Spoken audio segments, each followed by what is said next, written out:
आज trek day 3 Langtang भ्यालीबाट सम्पूर्णमा शुभ बिहानी। आज हामी मुन्डु सिन्डुम हुँदै बाटोमा पर्ने क्यान्जिङ गुम्बाको अवलोकन गरी क्यान्जिङ गोम्पासम्मको यात्रा तयार गर्नेछौँ। बाटोमा देखिने झरना, खोला, नाला, रकी माउन्टेन्सहरू देखाउँदै बादलभित्रको दुनियाँमा रमाउँदै क्यान्जिङ गोम्पा पुगी त्यहाँको रहनसहन, वातावरण, हिमाली भेगको दृश्यहरू देखाउँदै विस्तृत जानकारी पस्किनेछौँ। आउनुहोस् जीवनमा एकपटक जानी पर्ने ठाउँ लाङटाङ भ्याली ट्रेकको अवलोकन सँगै गरौँ।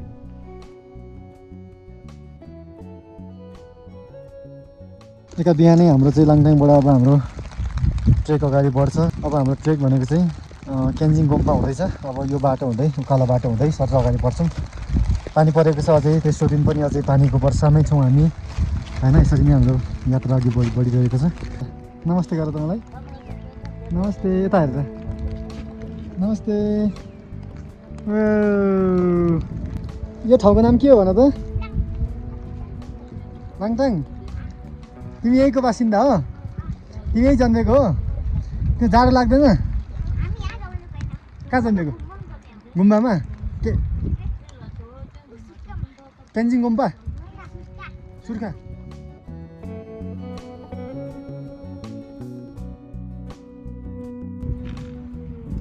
ल हामी चाहिँ अब कहाँ पुग्दै? लाङटाङ भ्यालीबाट क्यान्जिङ गुम्पा जाँदैछ है त। ल है त, जानुहोस् जानुहोस् तपाईँहरू पनि। हस्, माथिबाट आज है अलिअलि खुल्ला खुल्ला हाँस्छ है आज चाहिँ। ल थ्याङ्क यू ल ब्रदर, इन्जोय।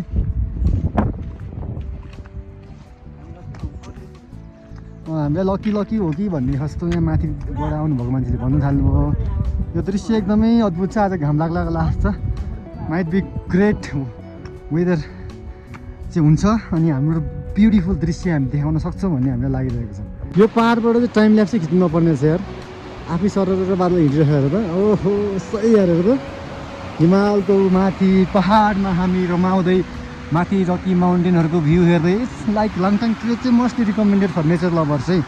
लाइक सुरु गरेदेखि नै तपाईँलाई खोलाले, लाङटाङ भ्याली खोलाले चाहिँ छोड्दैन क्या। तपाईँ जबसम्म माथिसम्म पुग्नुहुन्छ वा खोलाको आवाज अनि त्यसपछि यो चुचुराहरू अझ माथि सेतो हिमालहरू चाहिँ देख्न सकिँदैन। रकी माउन्टेन मात्रै भ्यू भएर छ अहिलेसम्म, किनभने अहिलेको वेदर एकदमै ब्याड छ। देख्न सक्नुहुन्छ।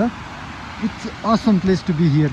इन्क्रेडिबल छ भ्युजहरू होइन, के भन्ने अब, म्याग्निफिसेन्ट भन्ने कि इन्क्रेडिबल छ भ्यूहरू।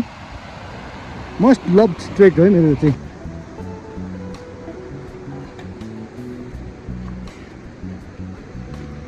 लोकल स्पेसल जुस है भन्ने जुस, यसको विशेषताहरू। हामी मुन्दुन भिलेजमा छौँ। 3550 मिटर्स हाइट। हाम्रो अगाडि अझै यात्रा अगाडि बढ्दैछ। जबसम्म हामी क्यान्जिङ री पुग्दैनौँ तबसम्म हाम्रो यात्रा अघि बढी नै रहन्छ।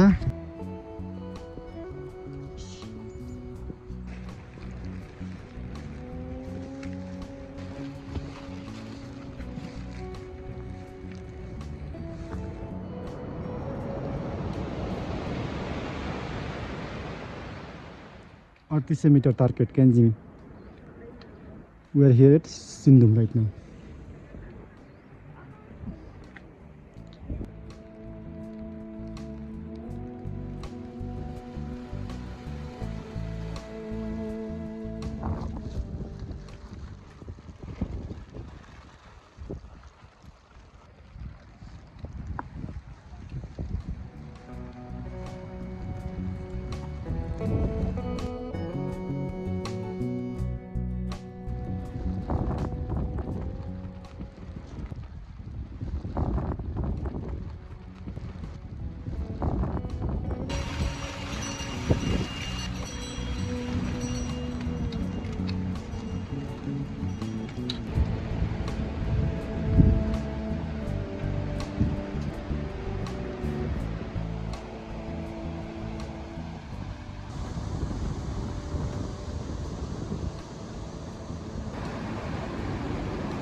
उकालो लाग्दै गर्दा from nowhere Kyanjin Gompa appears with a beautiful view. But today पुरै चिसो लागेको छ हैन. After a hard walk, after a long journey, finally we are here. ल फाइनली क्यान्जिङ गुम्पा आइपुगेको छौँ। के 2 शब्द छ? फाइनली हामी चाहिँ क्यान्जिङ गुम्पा आइसकेका छौँ। 3890 मिटर्समा छौँ हामी अहिले यो लेभलमा चाहिँ है। यहाँबाट अब क्यान्जिङ गुम्पा भिलेज देख्न सकिन्छ मजाले होइन। अब यहाँभन्दा माथि चाहिँ क्यान्जिङ री यो लेभलबाट चाहिँ 714 मिटर अझै एल्टिट्युडमा हाईमा छ 714।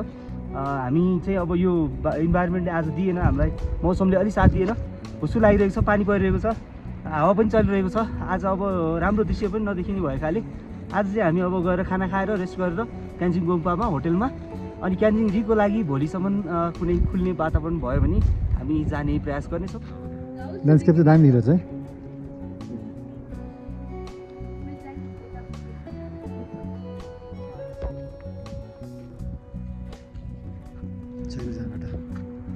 कहाँ जाने बाटो यो? लाङ्सी साखर त्यो। अनि यो माथि चाहिँ त्यो क्यान्जिङ री आज यस्तो छ, भोलि चढ्छौँ होला। आज हामी चढ्दैनौँ, आज चाहिँ फिल्ड भिजिट हुनु न। आज चाहिँ हामी क्यान्जिङ भ्यालीमा बिहान 11 बजी आइपुग्यौँ। अनि खानासाना खाएर यहाँको दृश्य हेर्दा चाहिँ एकदमै मनमोहक छ। यो भनेको यहाँ देखिरहेको भनेको क्यान्जिङ भ्याली हो भने यहाँबाट सिधै माथि हिँडिरहेको थोरै थोरै मान्छेहरू हिँडिरहेको देखिन्छ।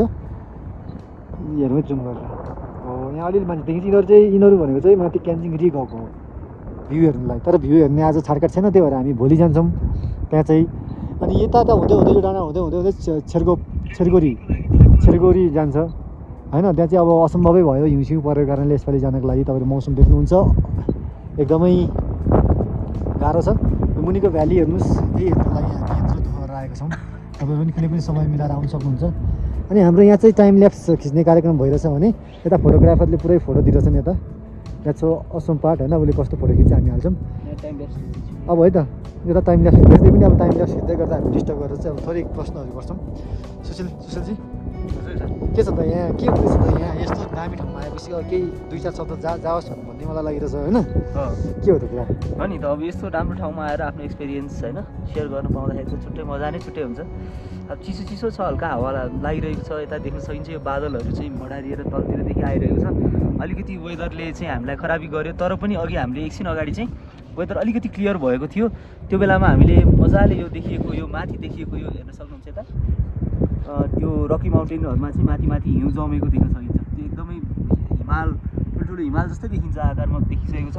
अनि मान्छेहरू उता माथि माथि अब क्यान्जिङ रिजको ट्रेकिङमा गयो असम्भव कुराहरू चाहिँ म के भन्छु भने आफ्नो समय परिस्थिति र हेरेर मात्र गर्नु। कुनै पनि हिमालय क्षेत्रमा दिउँसो 12-1-2 बजेपछि चाहिँ अलिकति वेदर खराब हुने र त्यो क्लाइमेट चेन्ज हुने गर्दछ। त्यसैले चाहिँ अलिकति अब बेलाको बेला चाहिँ हिँड्नु राम्रो पनि होइन। अब हाम्रो यो जुन अहिलेसम्मको यात्रा अहिलेसम्म रमाइलो भइरहेको छ। अलिकति वेदरले चाहिँ हामीलाई 2-3 दिनदेखि नै पानीमा भिज्दै आउनु पऱ्यो होइन। त्यसले गर्दा अलिअलि हामी रुगाखोकी बिरामी हुन्छौँ कि भन्ने डर त मनमा हो। तर पनि हामीले सबैलाई च्यालेन्ज एउटा गरेर एक्सेप्ट गरेर हामी चाहिँ अब यहाँ क्यान्जिङ गुम्पासम्म आइसकेका छौँ। हामीले यो ठुलै एचिभमेन्ट गरिसके जस्तो लाग्छ। लाङटाङ भ्यालीमा बसेर हिजोको नाइट हामीले स्टे गऱ्यौँ। लाङटाङ भ्यालीको सुन्दर दृश्य पनि हेऱ्यौँ। अनि सँगै यो अब क्यान्जिङ गुम्पा आइपुगेपछि हामी क्यान्जिङ री त पुग्छौँ भन्ने हामीलाई लागिरहेको छ। भोलिको वेदर के हुन्छ वेदर फोरकास्ट हेरेर हामी त्यही अनुसार चाहिँ माथि क्यान्जिङ री चढ्नेछौँ।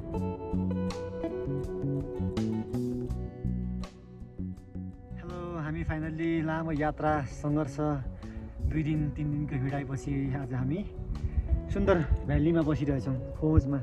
यता पहाड यता बादल, वरिपरि हिमालको दृश्यहरू देखिन्थ्यो। तर आज सकिरहेको छैन वेदरले गर्दाखेरि। यो हाम्रो काठमाडौँदेखि सुरु गरेको 3 दिनको यात्रामा चाहिँ एकदमै मनमोहक दृश्यहरू हेर्दै हामी आउनको लागि आउँदै गर्दाखेरि लाङटाङ भ्याली रिभरले चाहिँ एकदमै आत्मसाथ दियो। तर धेरै वर्षाको धेरै पानी परेको कारणले चाहिँ हामी एकदमै नित्रुको भिजेको कारणले चाहिँ हामीलाई गाह्रो भएको थियो। कोही साथीहरू बिरामी, कोही साथीलाई केही गाह्रो। तर आज यहाँ आइपुग्दाखेरि यो घाममा टल्केको घाममा यसरी बस्नु पाउँदाखेरि एकदमै खुसी लागेको छ। अघि लाङटाङ भ्याली हामीले तल बसेर त्यहाँबाट सिधा क्यान्जिङ गुम्पा आएर बस्यौँ। त्यहाँ हाम्रो सबै सामानहरू प्याकस्याक त्यहाँ राखेर अब हामी यो भ्याली घुम्छौँ। त्यसपछि भोलि हामी चाहिँ यो माथि डाँडा यति हिँड्नुपर्छ होइन। लगभग 2 घन्टा 3 घन्टा हिँडेपछि चाहिँ हामी क्यान्जिङ री भन्ने ठाउँमा जान्छौँ। अब लाइक 4700 मिटर्स हाइट नै छ। त्यो हाइटमा गएर चाहिँ त्यहाँको आनन्दको दृश्यहरू यदि खुल्यो भने बाई गुड लकले खुल्यो भने त्यहाँको कैद गर्नेछौँ हामी फोटोहरू भिडियोहरू। त्यहाँबाट चाहिँ 360 हिमालको भ्यूहरू देखिन्छ भन्ने सुन्नुमा आएको छ स्थानीय बासिन्दाहरू अनुसार। सो हामी इन्जोय गर्दैछौँ। यो पर जेन्टलम्यानले चाहिँ फोटो खिच्दैछ, like he's a photographer, he's carrying 2 camera होइन, 80D 90D। हेरौँ कस्तो खिच्छ, त्यो फोटो पनि देखाउँछौँ। यो भ्यालीको सुन्दरताको थोरै वर्णन गर्नु मन लागेर मलाई केही बोल्नु मन लाग्यो। यो ठाउँमा आउनु मन छ भने, यदि नेचर लभर हो भने एकदमै ट्रेकको लाइक ट्रेक त्यस्तो हार्ड छैन, मोडरेट ट्रेक हो, आरामले आउन सकिन्छ। जस्ट त्यति मात्रै भन्न चाहन्छु। अब हामी क्यान्जिङ रिमा गएपछि हामी केही शब्द हामी त्यहाँ पनि दिनेछौँ है त। राइट।